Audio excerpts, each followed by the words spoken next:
On February 19th, 2013, the body of Elisa Lam was discovered in a water tank at the top of the Stay on Main Hotel in downtown Los Angeles, California.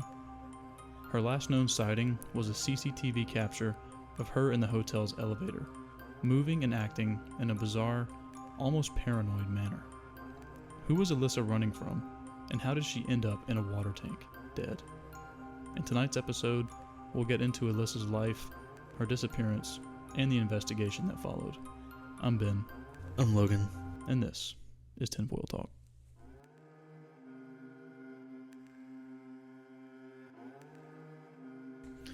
Alright, so the day is here. The time is now. The Tennessee Titans have done what we needed them to do. Brian Callahan is gone. How do we feel about it?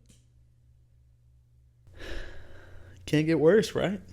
There is, in no universe will it get worse than how it is right now. We are 1-6. We are projected to finish 1-16. Our one win against Arizona is currently considered a fluke amongst most people. We're 1-5. Are we 1-5? It's been 6 weeks yet, hasn't it? Yeah. 7 weeks. I mean, so it's week 7 right now. Either way, we are We are a one-win team currently. The only team that's still winless is the Jets. So, I was happy to see that Callahan's gone. Oh yeah. I do not have much hope that we hire anybody worth a damn, to be honest. Nope. No. You know who I want? Who? Joe Brady. Joe Brady? Yeah. I want Joe Brady, the Bills' offensive coordinator. Yeah. He was the LSU coordinator in 2019, I believe, when they had that Goliath of a team. And but now, again, they had a Goliath of a team. Was it really Joe Brady's success? I know, but look everywhere he goes. Yeah. Like, the offense is immaculate. Yeah. So, our defense is already okay. Is he wanting to go be a head coach? I mean, surely. I don't know if he's wanting to go be a head coach for the fucking Titans, but yeah. I bet most people probably are not. But Well, I mean, Cam Ward is enticing if you're an offensive-minded guy. that's true, but, I mean, are you going to risk everything for Cam Ward? Like, I get Cam Ward's good, but you have nothing else. Yeah. Nothing. I don't know. We'll see. Yeah, we'll see. I mean, that's where we've been since 2019. We'll see. I am currently expecting, I would say, a 2-15 season. I think You think we'll win one more? Yeah, I think we fluke out. I said this to you earlier, like maybe 2 or 3 weeks ago. Toward the end of the season, I think we get a team that has already locked up their playoff spot. Yeah. And I think we get their second stringers the entire night, and I think we barely scrape by with a win against that squad. Maybe. I feel like our only hope is, I mean, unless the Texans shape up, I think we can beat them. Maybe. I think we can beat them. Did we play the Bengals this year? Because we can probably beat the Bengals. Yeah, if Joe Burrow's not back. I don't think he's coming back, is he? I don't know what his timeline is, but... No. Welp, I don't have a positive outlook. I don't think anything good will happen with Titans football. No, anytime soon. We got this massive multi-billion-dollar stadium underway, and they're going to put one of the worst fucking teams. Leave. They're going to leave. Yeah. Amy's going to sell the team, and they're going to be gone. They're going to move to, like, freaking some other... Yeah, back to Houston. They have 2 teams now. That'd be the worst. Yeah. You talk about a horrific investment. Yep. $3 billion stadium, and then your team leaves. Yeah, nothing good can come to Titans football over the next 10 years easy. Yes, I think the Titans are about as lost as a professional organization can be at this moment. Yep. I don't think it can get much worse. I don't know anything about the interim head coach, the Mike McCoy guy. I don't either. Apparently he's been... he was the head coach of another team for a little bit. He was. Yeah, the Chargers. Yes. 2013 and 2016. Yes. Yeah. He was there whenever the Chargers were not a good team. He had not a losing necessarily record. by his own fault, but... He had Phillip Rivers. That is true. That is a good point. All right. Well, enough sports talk. We'll... Save that hopefully, for our other podcast. This is going to be a vaulted episode, I would imagine. Probably. because I know it should be anyway. Gein's gonna go out for sure. Hopefully, 100%. We can capitalize on that sweet Netflix attention. Oh yeah. So, hopefully, by the time I'm editing this, and maybe say it's a few months down the road, maybe at that point we're 5-5. Maybe we're 4-6 or 7-8. Maybe we're not 3-11 or 1-14. I really appreciate your optimism. I'm just this is a Hail Mary, if you will. Okay. I don't think we win more than 2. I think 2 is the ceiling for this year. I think 1 might be. If we can't take down the Texans, I think our ceiling is 1 win. It quite literally took a miracle for us to beat Arizona. And it's just because the Cardinals are that bad. Whenever, I forget the name of the guy who fumbled out of the back of the end zone. Yeah. The percentage chance for them to win the game as he was crossing the 5-yard line was 99.9%.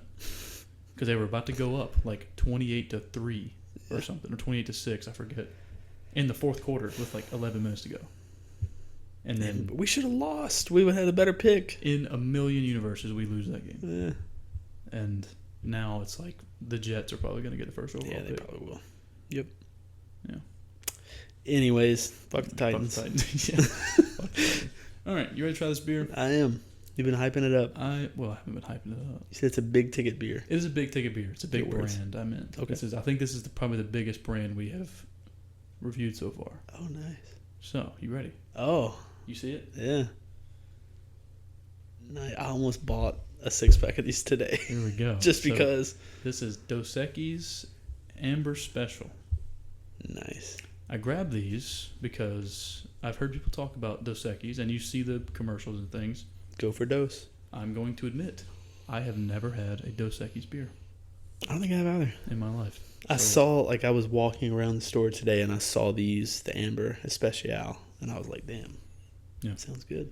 Well, yeah, I guess I didn't read it in its native tongue. I just read it as the Amber Special. I'm sorry. But let's see what we got here. Brewed in Mexico since 1997, and it was originally It says 1897, bud. Oh, I'm sorry. 1897. I'm sorry. I can't. God, it's so small. I got you. Brewed in Mexico since 1897, and originally called Siglo XX Dos Equis to celebrate the arrival of the great 20th century. Yep, there you go. What? That makes sense. That's cool, yeah. I mean, 1897. Yeah, it's 1900s are on the cusp. Check this out. Mexican cerveza brewed in the style of Vienna lagers. We really liked the one beer. Wait, Vienna. Where is Vienna? Is it Austria? Vienna is in Austria. Yeah, we really liked the German beer. We did. So, here's hoping. I'm gonna. Smells good. I'm going for it.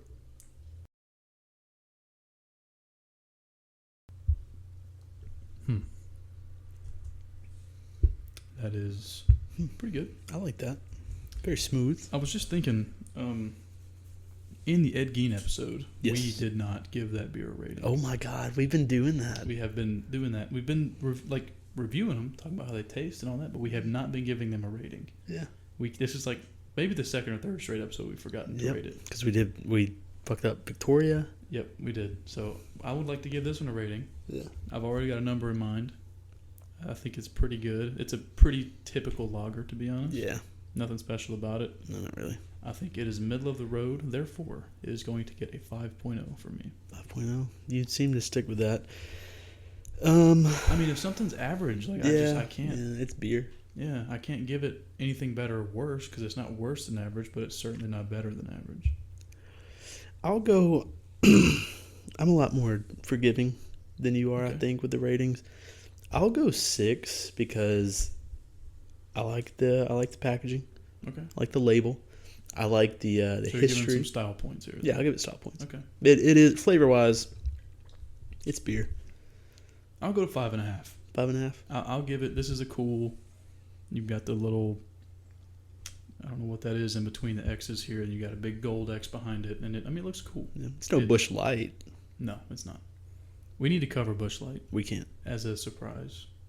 I want to be so biased. It will be a 10 out of 10. It will be a 10 out of 10. And I'm going to make sure I put them in the freezer before we do it. I'm going to bring them out. I'm going to be like... Get some dry ice. Oh, man. All right. You already learned about Elisa Lam? Yeah. I'm sorry. You said Alyssa. I thought it was Elisa. Elisa Lam.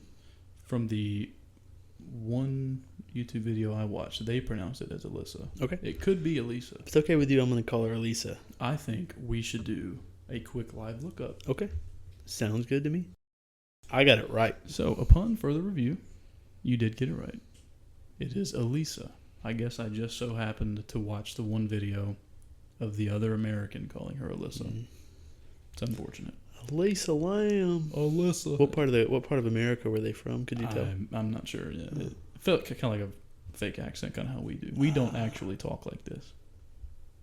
I think we do. Do we not? I don't think so, no. We mask it a little bit to just hide the southern drawl. Eventually it's going to drop.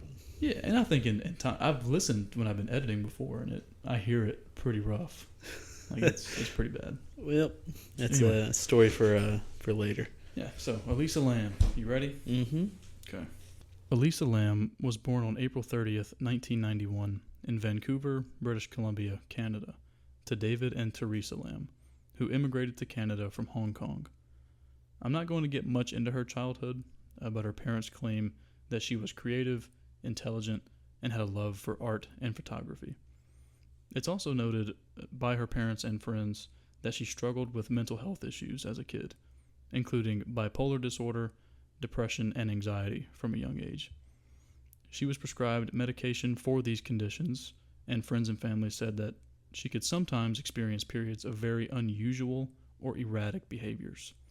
Her mother spoke after her death that on several occasions in her youth, Elisa would either forget to or refuse to take her medication, and she would experience hallucinations that would result in her hiding under her bed, seeking refuge from whatever she believed to be after her. And I've noted here that it is important to keep that exact thing in mind as we go through the story. Seems very pertinent, I would say. I would say it is inevitably going to end up extremely pertinent. I'm sure you're familiar with her story. It's, I would say, the most famous case we've covered in terms of just internet popularity. Maybe OKC. Maybe, yeah. Maybe Ed Gein at this point, but we'll see. But I think this one. So did we solve it?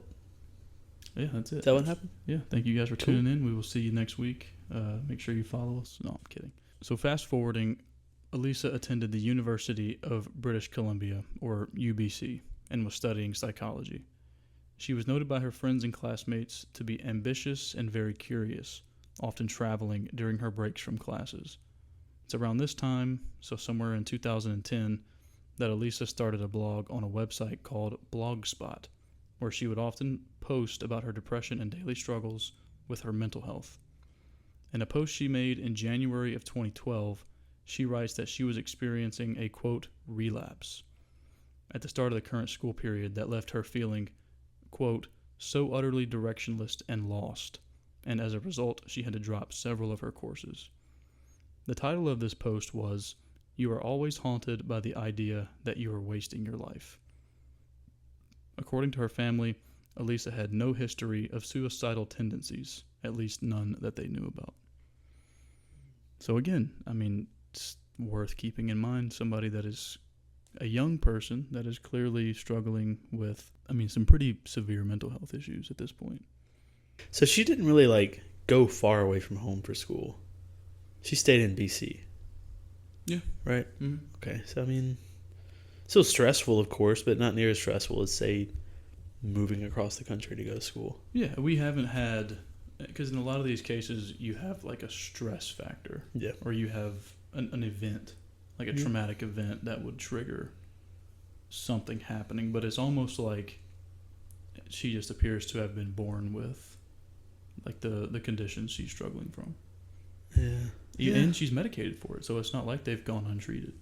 But you mentioned a relapse. Do we know if maybe she stopped taking her medication? It is unclear. Unclear. Okay. Yep. She started having these weird right blogs. Yeah. So okay. they think that more than likely she would, because she would only post periodically. They think she was only posting when she wouldn't take her medicine, because she would kind of relapse, quote unquote relapse, in her mind and go back into that depressed state, kind of thing.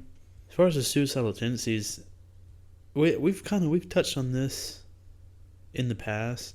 Like, I don't think your family members would say anything like that about you after the fact, right, just by nature of maintaining your name. Well, and especially with this case specifically, because we know how she ends up, like, she ends up dead in a water tank. Yeah. So obviously her family's not going to come out and be like, oh yeah, she was suicidal, that's probably what happened. Like, no, they're not. That's not really, at least I wouldn't think that's going to be your typical response from a parent. Your typical response would be, no, she was medicated, like she didn't do this to herself. In January of 2013, Elisa decided to take a solo trip to Los Angeles, California, and traveled via the Amtrak train system and city buses. She reportedly stopped at the San Diego Zoo, where photos of her experience appeared on her blog and social media accounts. On January 26th, she arrived in LA, where she checked into the Cecil Motel, which is near Skid Row in downtown Los Angeles. Initially, she was assigned a shared room with random individuals on the 5th floor of the hotel.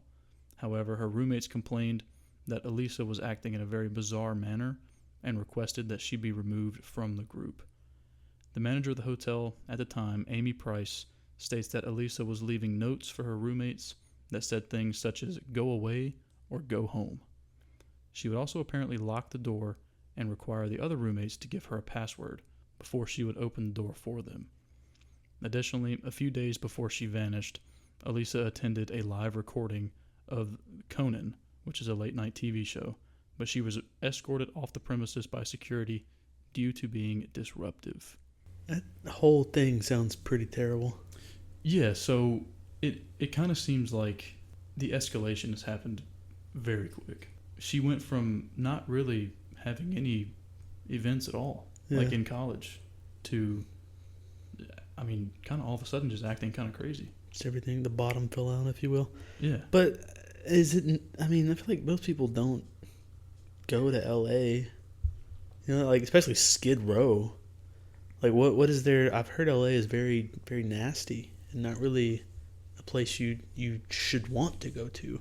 It's a popular city. Like, it's a tourist destination. And this was also almost 15 years ago. Well, yeah, so I guess. I think I'd like to see LA.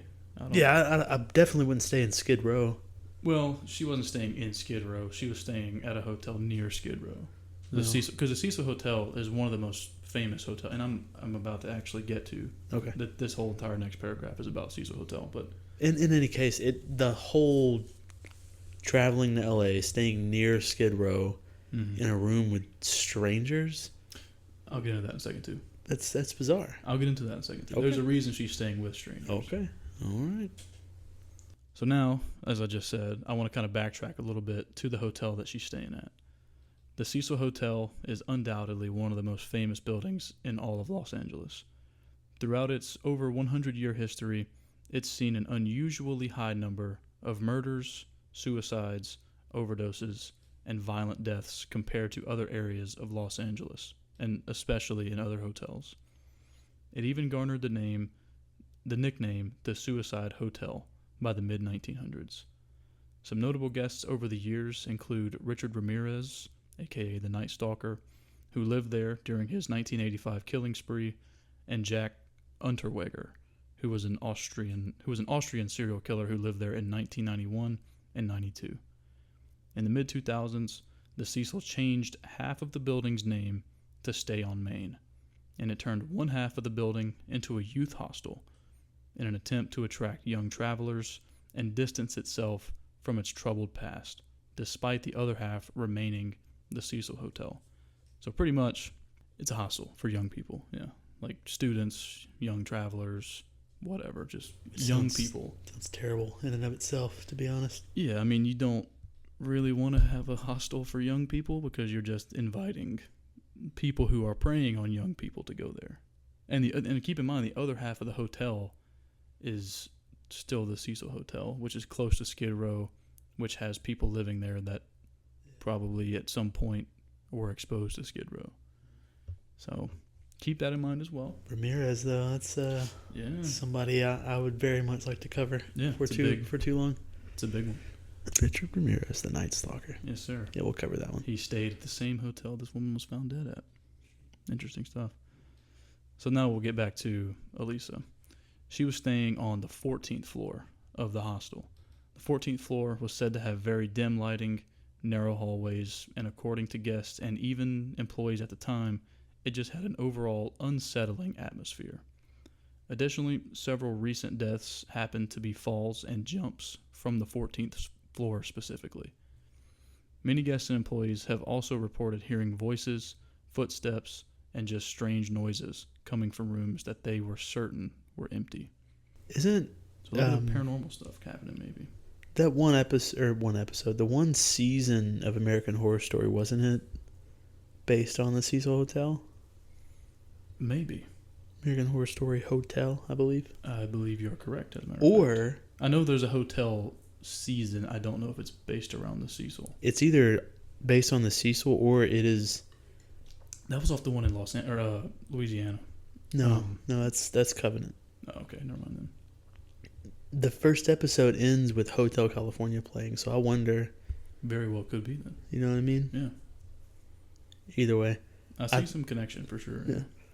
This is cool. I mean, so far, it's not great for Elisa, but kind of delving into a little bit of a ghost story, maybe. Yeah, I mean, and we'll get into theories at the end. I have a theory. I don't know if it's going to be in your theories, but I have a theory. We'll see. Okay. I'm intrigued to see where we end up, as how she ends up where she does. Okay.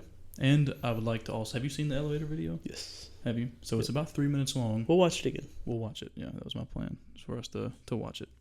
On the day she disappeared, Elisa contacted her parents in British Columbia while she was traveling. She was scheduled to check out of the Cecil Hotel on January 31st and head to Santa Cruz to continue her travels. When her parents didn't hear from her, they called the LAPD and immediately flew to LA to try and find her. They started at the hotel, where most of the staff remembers seeing Elisa, stating that she was alone. Outside of the hotel, a bookstore manager was the only person who remembered seeing her. She remembered speaking to Elisa and stated that she was very outgoing, friendly, and lively. She also remembered talking to her about what books she was going to buy to read on her train ride back home. Police then searched the hotel as much as possible without entering most of the rooms. They had search dogs go into Elisa's room and then throughout the building to try and pick up her scent. However, according to Sergeant Rudy Lopez with the LAPD, they could only enter a room if they had probable cause to believe either a crime had been committed or if they thought that Elisa may had been in the room at some point. The LAPD and Elisa's family put up flyers all over LA in an attempt to bring public attention once the hotel search brought them nothing. Completely off topic, but it would be so much fun to take a train like up and down Pacific Coast. Oh yeah, I would say that because we took our RV down the west, like Washington, Oregon, and then California, like westernmost coast, and it is absolutely stunningly beautiful. Because you drive I forget the name of the highway, but literally Pacific Coast Highway. Is it? Sounds right. Maybe I'm like not, Washington State, Oregon, Northern California. Could be. I'm honestly, I don't remember the name of it. That sounds right. But you're up on a cliff, probably 200-300 feet above the water, and you're just looking out. It's wonderful. That'd be great. Yeah. But anyway, so she's just gone. Like she just is gone. Forgot what we were doing there for a sec. Well, yeah, this is terrible. Also, if you look into Amtrak has like scenic train trips. God, that'd be great. All over the U.S. Imagine like a Polar Express type thing. Like it's snowy. You're going through like a. That would be cool. Yeah. Dude, they have it. It starts like. We'll do this off air. Never mind. This has nothing to do with anything. Yeah, we could really go into. Maybe from Elisa Lam, the Polar Express. Anyway. Terrible. So yeah, she vanishes without a trace. No one has a clue where she is. No one's heard from her. Mm-hmm. They are just unsure of her location. Why can't you go into the room? Well, I mean, if there's someone staying there and the police don't have probable cause, I mean, it'd be like a police officer coming to your house and being like, "Hey, do you mind if we search your house?" And you're like, "Absolutely not." I mean, they could lead with, "We don't care what's in there. Like, we're looking for someone." But you're talking about a hotel next to Skid Row, Well, where there's drug dealers, yeah. and I mean, I don't care what's going on. If a cop walks into a hotel room and you've got a meth lab, Well, yeah. like they can say, "Yeah, we don't care what you're doing," but like if they walk into that, like, yeah, they're gonna care what you're doing. Yeah.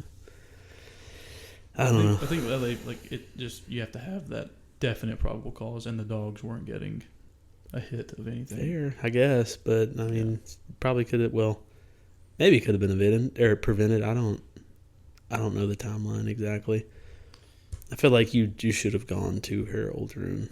One way or they the went other. to her. They went to her room. Yeah. Yeah. I just meant like they. Oh, they can't go into other rooms. Yeah. Okay. They went I to her understand room. now. They went to every room that she had been associated with, or that she had friends in, or whatever. But for just like they couldn't check Yeah. every single hotel room in the hotel. Okay. So now we'll get to the famous elevator video. On February 13th, around 2 weeks after Elisa was last seen, the LAPD released a video of the last known sighting of her, which was taken in one of the Cecil Hotel's elevators by a CCTV camera.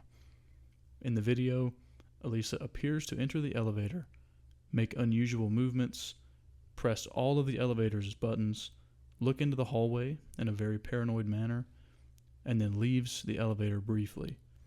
After she leaves the elevator, she's seen standing in the hallway, appearing to possibly gesture or speak with someone, again very bizarrely. She then re-enters the elevator, presses more buttons, and then she leaves the elevator.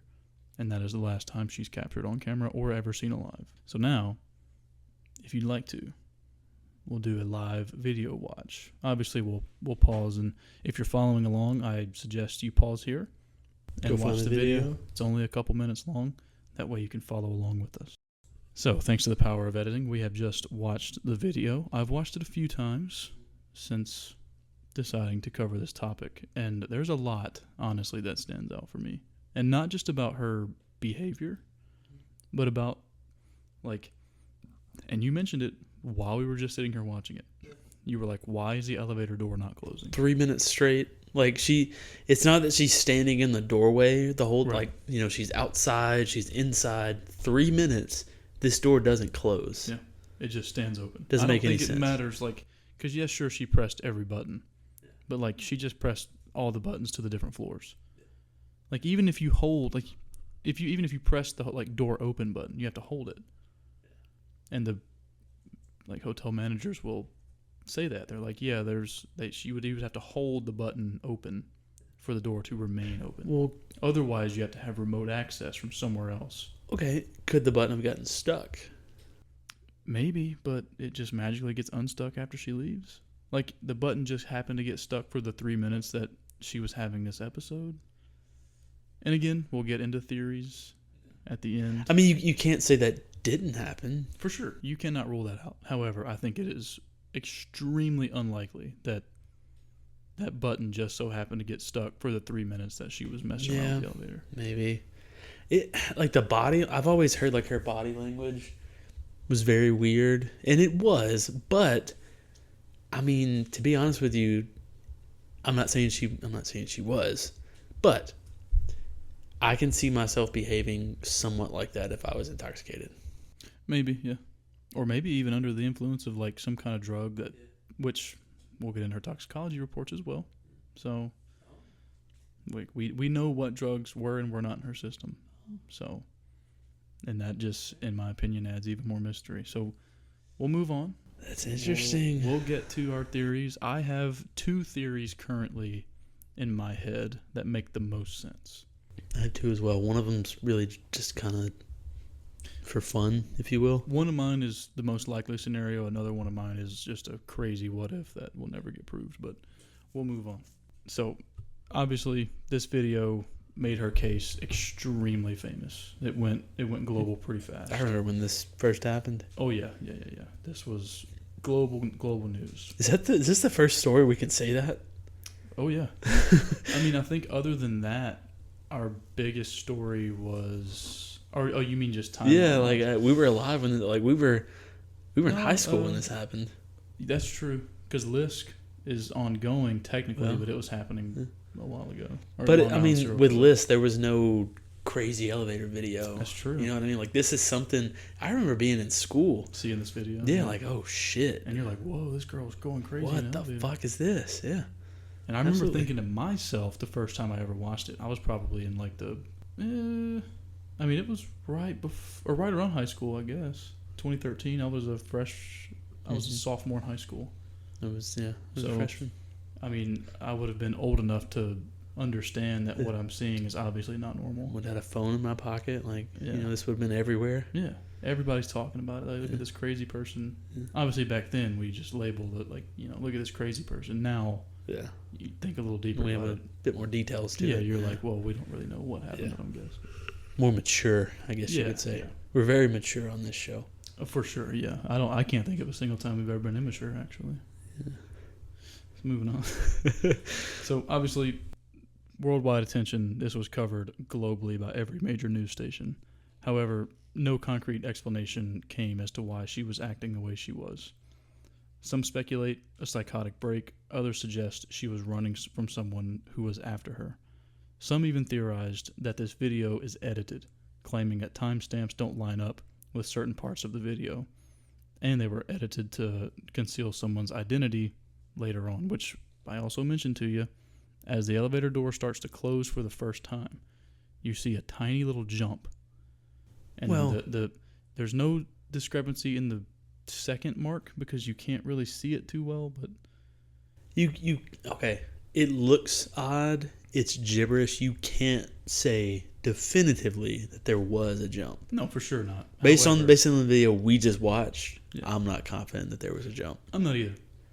But I do find it weird that the only tiny piece of evidence of a jump was right as that door was closing. Like the second it started to close. Maybe, but I mean, again, it's odd symbols that like it's so grainy, you can't tell anything, like as far as time goes at the bottom. True. But, I mean, who knows? True. Who knows? Can't say anything for sure so far. Yeah. And then I've got here, before we go any further, I'd like for us to save our theories, because I feel like we're both kind of cooking up some theories. I've been cooking up mine for a while. For sure. I see your gears turning. Over the course of the next few weeks, guests of the hotel and of the hostel begin complaining. And you know what? Before I go any further, I'm going to give a discretion warning. What I'm about to talk about is pretty disgusting, and if you don't handle like talk of just I'll say decomposing bodies, you may want to skip ahead 5 or 6 minutes. Over the course of the next few weeks, guests of the hotel and the hostel began complaining that the water pressure was decreasing and that their water was black and smelled and tasted bad. As a result, a maintenance worker was sent to investigate the source of these complaints, and after several days of testing, he ended up deciding to check the water tanks on the roof of the building because he could not find like what was going on. And over these few days he was testing, there was like the water pressure wasn't less than, it was just less than I guess they wanted it to be, and the water was black. Upon checking these water tanks, he would find Elisa Lam's body floating in one of the 4 1,000-gallon water tanks that supplied all of the water to both the hotel and the hostel. Absolutely disgusting. And, I was typing this part, and I was thinking about it. Like, imagine you're at home, and you're in the shower, and all of a sudden your water turns black. And you're like, ugh, and it smells bad, and you're like, oh man, what the hell is this? Like, what's going on here? And then you find out it's because there was a decomposing person. I mean, what does that do to a person? Like, I'm not sure if I could ever take another shower. You just, I mean, that is. I don't have words for that. Yeah, it hits me different. I had a really hard time. Like with this outline around this part. You're on vacation. You want to take a quick shower, or run the faucet, get a sip of water, and tastes bad. It's black. Like you've already consumed it. You're like, that tastes off. not drink any more of that. And then like you go home, right? A few days later, they're like, yeah, we found a body in our water. Like it's national news. Like, oh, fuck. You're just like, oh my God. Yeah. I drank part of that person. Yep. Oh, that's God. horrific. That's terrible. Oh God. That We're gonna is move terrible. on if you'd like. Yeah, I'm down. Do that. Yeah, I'm down. So when she was discovered by the maintenance worker, she was naked and partially decomposed due to being in water. I'm guessing being in water like excels the decomposition. Heard that. Speeds up. Yeah. Yeah. The clothing that she was seen wearing in the elevator video was also in the water tank alongside her, with her wallet and her room key. Her phone was not found in the tank, nor was it found in her room, and until this day, her phone is still missing. Her phone was never found. Okay. It isn't exactly clear how she ended up on the roof of the building, as there was no easy access point. According to the owners and staff of the Cecil Hotel, you either had to have an access card to open the door to a roof, or she would have had to use a fire escape, which was only accessible through another guest's room that accessed the roof. So like she had a fire escape out her window, but it didn't lead to the roof. It only led to the ground. But that was what I gathered from her fire escape. Or she would have had to have an access card. And I think I get into it a little bit later.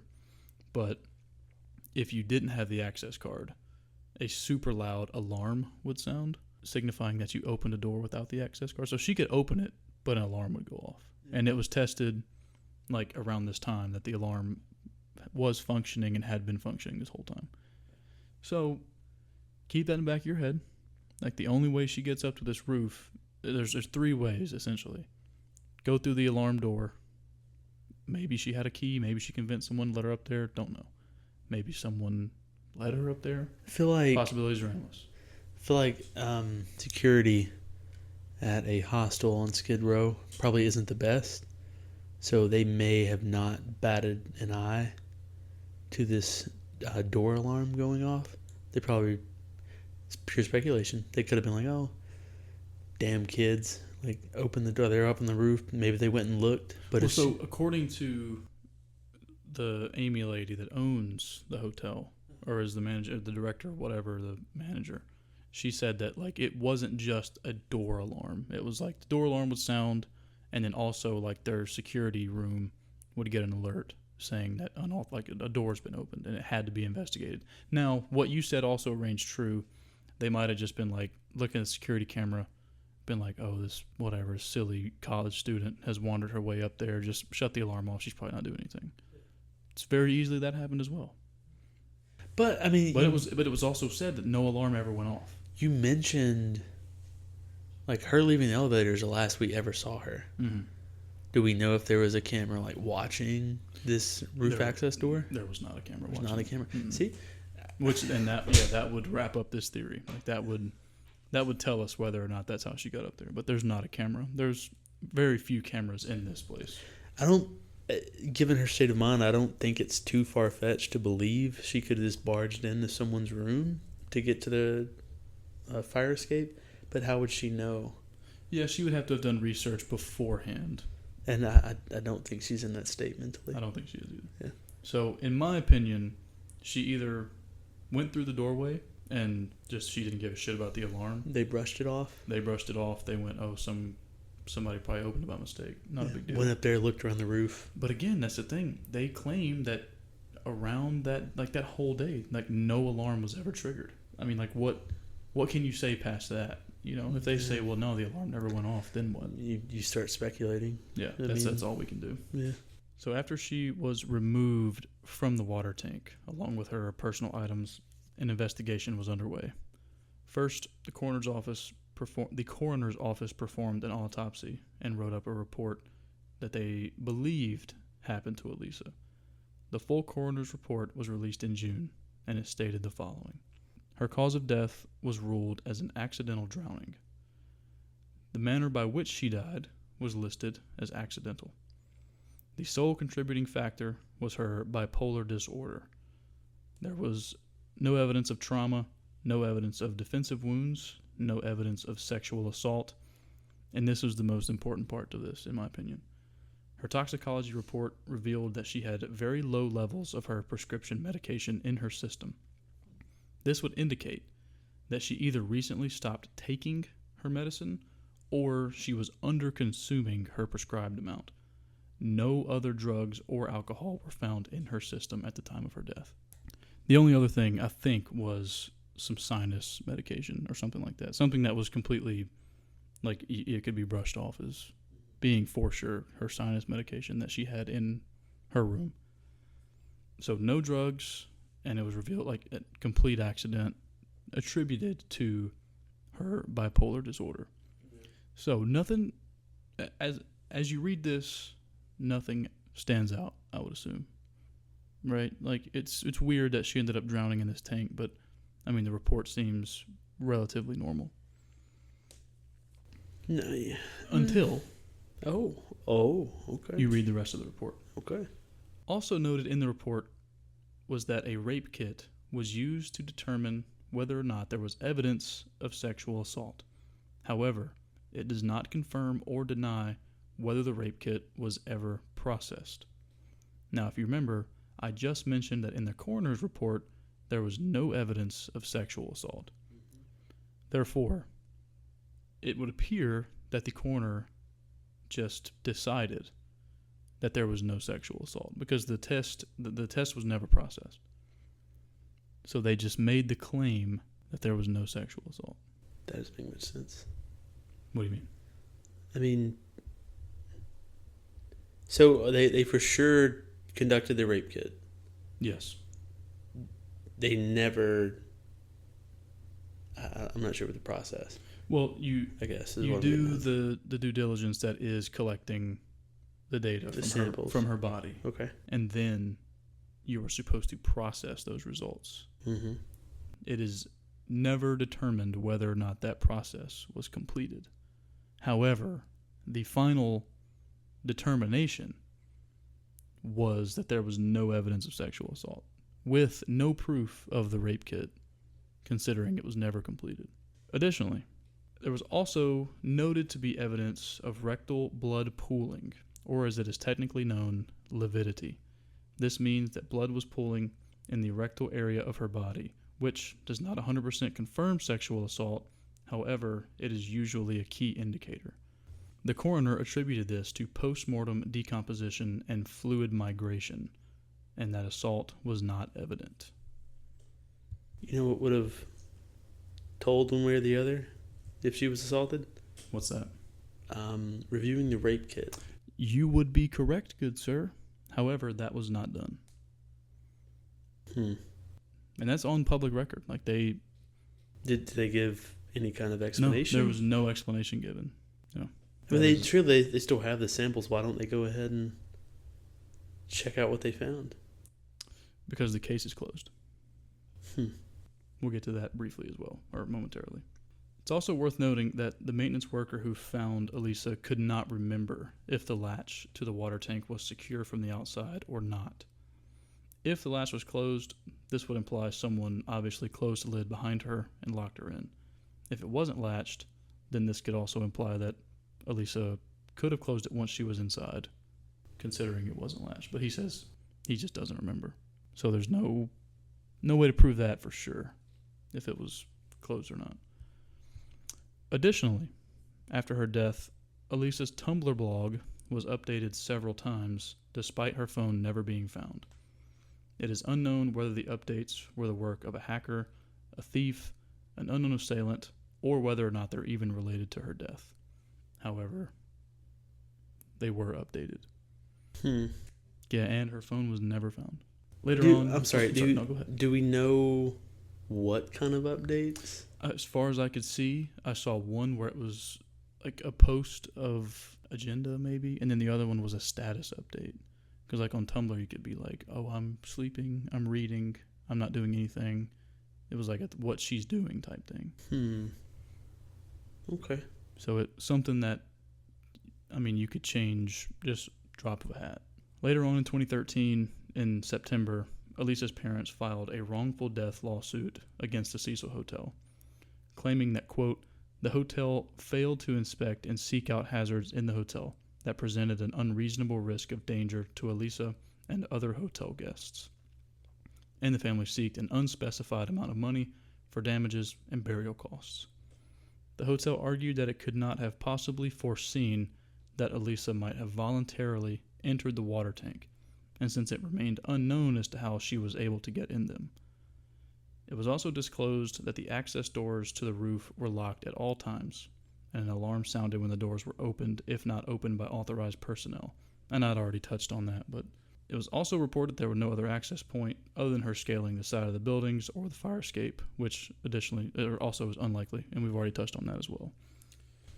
Ultimately, the case was dismissed in 2015 after a judge ruled in favor of the Cecil Hotel, stating that the incident was unforeseeable and Elisa's actions were not that of a typical hotel guest. To this day, this is one of the more famous cases of mysterious deaths in the U.S., and many conspiracy theories have surfaced as a result. Officially, her case was ruled an accidental death, and her case is closed. So I figured we would get into some theories. I never knew it was officially closed. Yes. I thought it was still open and just a mystery. No, sir. Her case has been ruled as an accident and has been closed, which I don't love. No. I don't think you can have this much skepticism and mystique and mystery about a case and just say, well, it was an accident, even though the rape kit was not even processed. Yeah, I would love an explanation on that. Like, if you took a rape kit, why would you not process what you found? According to them, that would tell you everything. Because according to them, there was no visual evidence of sexual assault. Then why take the rape kit? Process, I guess. I mean, I'm not sure. I don't know. I mean, I'm in 100% agreement with you. There's no point. If you're going to go through the trouble of doing a rape kit, test what you find. Yeah, I agree 1,000,000%.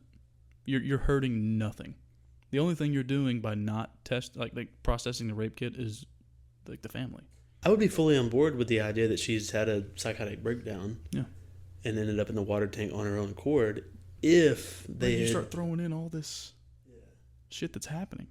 Her weird elevator video, the coroner's office not doing anything, the judge, not ruling in her favor, which is understandable, I guess, but unless it was someone working for the hotel, I don't think the hotel was liable for her death. I don't either, yeah. You can't. The judge made a good point. That's not how a normal person would act. Yeah, you're absolutely right. And I think that,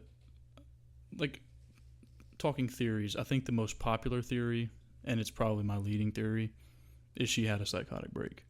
And she somehow managed to get up on the roof without detection, climbed into one of those tanks, and drowned.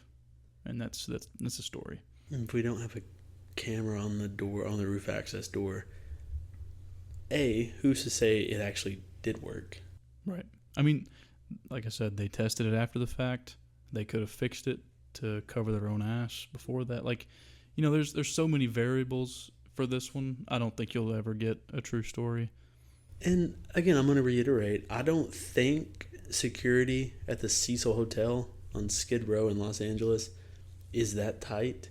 Right. She could have opened the door and went to the roof. They walked over there. Oh, yeah. Door's open. Let me go take a look on the roof. Oh, nobody here. Closing the door and going about my day. Yeah. Could have very easily happened. And I've seen a lot of things, too. I didn't mention this, but the tanks are 8 feet tall. Mm-hmm. And a lot of reports mention the fact that you can't really access the top of them without a ladder. However, I don't think this is very true. And I'm just addressing it because in case anybody ever listens to this and they're like, whoa, they didn't even mention the tanks were 8 feet tall. They were kind of on, and I can pull up a picture for you. They were kind of on there's a little ledge beside them that goes up probably 4 or 5 feet. You could easily climb up onto that ledge, which had a rail, and then get up on that rail and climb right to the top of the tanks. I mean, they were, once you're there, on the roof, the tanks are easily accessible. I think getting to the roof is the biggest question in this case, because either maybe the alarm's not working and she just went straight up there. Or, another theory I saw was there's a security guard or a employee of the hotel that's involved. Maybe she's trying to run from this employee. Maybe this employee is the reason the doors won't close on the elevator. Maybe this employee is the reason no alarm ever sounded. Maybe it's the maintenance worker who just so happens to not be able to remember if the latch was closed or not. That's something I've considered a lot with this. Maybe it was someone in maintenance or security at the hotel. Maybe they did assault her and then disposed of her in the water tank. Yeah, crime of opportunity. But, you have to know if you work there, eventually they're going to go dig in the water tank because we're going to get complaints. Well, maybe that was the idea. Maybe you're like, let me throw him in the water tank. This person, maybe it's a serial stalker. Maybe you have somebody that knows who this girl is. Which, well, no, because she's in L.A. She lives in British Columbia. That wouldn't make sense either. Well, she was there for a month or so. It's true. So, maybe she's there for a week or two, and then an employee's like finds her. Crime of opportunity. Hey, this girl's acting strange. This girl's weird as hell. She's clearly medicated. Maybe I do something crazy, and then they just assume she did it to herself. If it's not someone putting her in there, it's of course like she had some type of break. Are you familiar with the elevator game? Have you heard about that? I don't theory believe at all? So. Mm-hmm. Let me recap it for you. That's what I was looking up earlier. Okay. The elevator game is a paranormal ritual said to allow a person to travel to another dimension. Here's a recap of how it's supposed to work. Setup: you must be alone in the building with at least 10 floors and an elevator. Okay. It must be nighttime, or when no one else will interrupt you. We don't know when she was in the elevator because of the timestamp. Right, yeah. No one else should get in the elevator during the process, or you have to start over. Okay. Which, if she's looking out... Yeah. The sequence. You press the elevator buttons in this exact order. 4, 2, 6, 2, 10, 5. When you reach the 5th floor, a woman may enter. You are told not to look at her, speak to her, or acknowledge her at all. Then press 1 to go back down. But if the elevator rises instead, it means the ritual worked and you've entered the other dimension. Interesting. You think we got some interdimensional elevator rides going on here? No, but it is kind of weird how that silly game kind of lines up with what we witnessed on the video. Well, and I think it's really bizarre too. Like, we've all been in an elevator before, playing around, smashing all the buttons as a joke. The doors still close. Yeah. That's strange. The doors staying open for over 3 straight minutes. That is not normal. There is no situation where that should happen.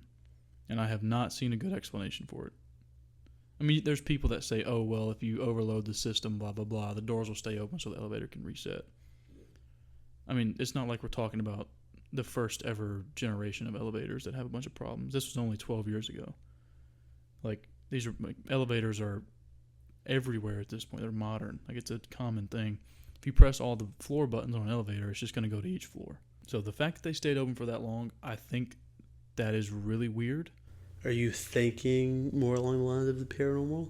I'm kind of thinking more along the lines of an involved employee. Really? With how would opportunity? How would an employee hold the elevator open? Well, in the security room, maybe you see her on the CCTV footage, and you're like, oh, she's having a psychotic break. Now's my chance. No, hold an elevator open? Yeah, if you have the control panel for the elevator, you can... Do most elevators have a control panel? Yeah. Yeah, dude. There's a button in the elevator for the fire department if you get stuck. I don't think there's a control panel somewhere for an elevator. I don't mean like a control panel where you can... I'm just saying there's a key slot. If you're in the security room of an elevator, that elevator can be controlled from somewhere else. I think it's true. Live lookup time. So after further review, it has been determined that almost always there is a separate control center for the elevator in commercial buildings. I think me and you were having some miscommunication. Yeah, maybe. You were under the impression that I thought you were saying in the security room there's a control panel for the elevator. No. I guess the location of the control panel outside of the elevator is irrelevant. I just meant that in any sense at a hotel or any commercial building, that an employee of that establishment could theoretically take control of the elevator from like a secondary access point. Okay, so So say he's on the first floor, second floor, third floor, wherever he's at. yeah, This like theoretical like attacker. If he's controlling the elevator, he's holding the door open. Maybe for what reason, I don't know. Maybe he's like, nope, don't want you going on the elevator. Maybe she's on the floor where the access door is to the roof. And maybe he's like, no, I don't want you going up or down. I want you staying there so I can come get you and take you to the roof and throw you in the water tank. but It's a long shot, I know. yeah. But You're getting into the realm of you have a whole hotel covering up something. I don't think it's just that employee. Well, I mean, they're going to subpoena footage. There's not any footage. I mean, of the elevator. If we are under the impression there was a time jump in the elevator and footage is missing, It's true. you have to have a whole hotel involved in covering that up. And I want to point out something about this access panel. I worked at Restoration Hardware in Nashville. There was an elevator, right? And there was an access panel, like, at the basement. You can only get to it at the basement. Come out, go into a little closet type deal. But no one that worked for RH could get into the closet. Like, it was only the elevator mechanic that could get into that closet. I mean, very well. We could be talking about some sort of crew of maintenance. Maybe it was an elevator maintenance guy. This is obviously, it's a long shot, what I'm throwing out. However, I'm just saying that the door to the elevator staying open for almost 3 minutes, that is not normal. That's not normal, yeah. There is an external factor there that is causing that door to stay open. Whether or not it's somebody from another location, another dimension even, forcing that to happen, that is up for speculation. But something's going on. I mean, she didn't just press a sequence of buttons by chance. Or maybe she did. I don't know. I don't know shit about elevators, so I don't know. But Okay. Unfortunately, I believe she just had a psychotic breakdown more than likely, and wound up in the water tank. But my problem is the Cecil Hotel is still standing. Mm-hmm. Why can we not really figure out how she got to the roof? How could she have gotten into the tank and closed the latch? Like, is it possible that she got in there by herself and then closed the latch? Well, she closed the lid. The actual locking, like, latch mechanism, remember, the guy that found her, he couldn't remember if it was locked or not. Because that would solve the whole thing. If he says, yes, it was latched, it was locked, that means somebody put her in there. Because it was impossible for her to do that from the inside. But if not, then it's very possible that she climbed in there, closed the lid, and drowned. I don't know enough about the toxicology to say for sure, but to me it feels like if she was in the water tank, the water could have diluted like how much of her medication she had in her system. That's possible too. I'm not sure, to be honest. I don't know. Yeah, I don't know the science behind that. I mean, to a normal everyday person, that would kind of make sense. I mean, it breaks down everything else. But again, it's one of those things we'll never know. The case is closed, and the only facts we have are what we've presented here. So you can fault them for not testing the rape kit. Mm-hmm. They deserve blame for that, but you can't really fault them for closing the case because it seems this was self-inflicted. I mean, I think you take any number of other people that do not have a history of mental illness, I think you have a murder investigation on your hands. But since it is a woman with a lifelong history of mental illness and psychotic episodes, you get the story of a psychotic break. Makes sense, unfortunately. Again, we've said this a few different times here. If you test the rape kit, we probably know for sure. Yeah, you'll get your answer. And I mean, like I said, you had the evidence of the rectal blood pooling or whatever, which again is not indicative. Can't say for sure that was as a result of rape or anything like that. Yeah. But what is your final thought and theory as to what happened to her? What do you think for sure is like your opinion of what happened? I think it was self-inflicted. I think she had some type of psychotic breakdown. She ended up going through the door with the alarm. I think security just chalked it up as somebody bumped into the door or whatever. They didn't try too hard to really investigate. They just turned off the alarm and went about their day. I think she climbed up in the water tank, hiding from whoever she was hiding from in the elevator, and she drowned. I think that's what happened.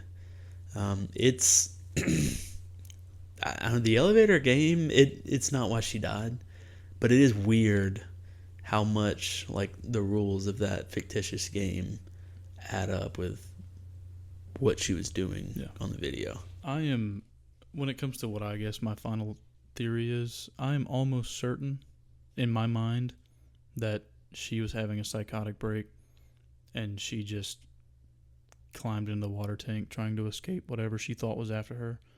The only part where I get hung up is the elevator door not closing. It's weird. That is the only part where I think to myself, like, something is up there. Because there's no logical explanation for that, for the door not closing. And I even looked it up. I looked up if you press all the buttons on an elevator, should the door just stay open? And everything I could find was like, no, it may stay open for a minute, but then it's going to close and then start going to all the floors you just pressed.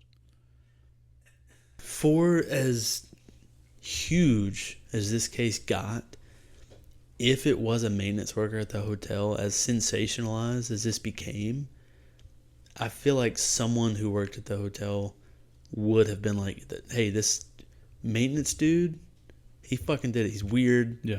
He probably did. That didn't happen. Yeah. So that leads me to believe there was no... And again, we talked about you would have to deal with essentially a hotel-wide cover-up if it was a maintenance man. Unless only a handful of people knew about it. Like, maybe only the attorney and the manager and the guilty party were the only ones that knew about it. At that point, yeah, I could understand a cover-up. Because I don't think the entire hotel would know if there was a cover-up. Well, yeah, but, I mean, they had to have subpoenaed all the footage they had. Because now we have a dead body. Yeah, but there's no footage. There's like 8 cameras in this hotel. Because it's a hotel in Skid Row. Like, you're not, or well, near Skid Row, not on Skid Row, but it's near Skid Row. And it's 12 years ago. Even today, which modern day places are a lot more surveilled. But back then, dude, I can even remember 5 or 6 years ago. Like, you go into a hotel, you see one camera in the lobby, and then you don't see another one. We stayed in, we went to Orlando February of this year. We stayed in a hotel, and on the entire floor, there was not a camera. You could see. Well, no, I mean, it was an old hotel. Like, it was older. Cecil Hotel is over 100 years old. Mm-hmm. Maybe there's just no cameras. Maybe. We'll never know. But my thought is, minus the weird elevator door thing, I think she drowned. I think she had a psychotic break because there was hardly any of her medication found in her system. That's what makes these kind of stories so interesting, because it's little details like that. Mm-hmm.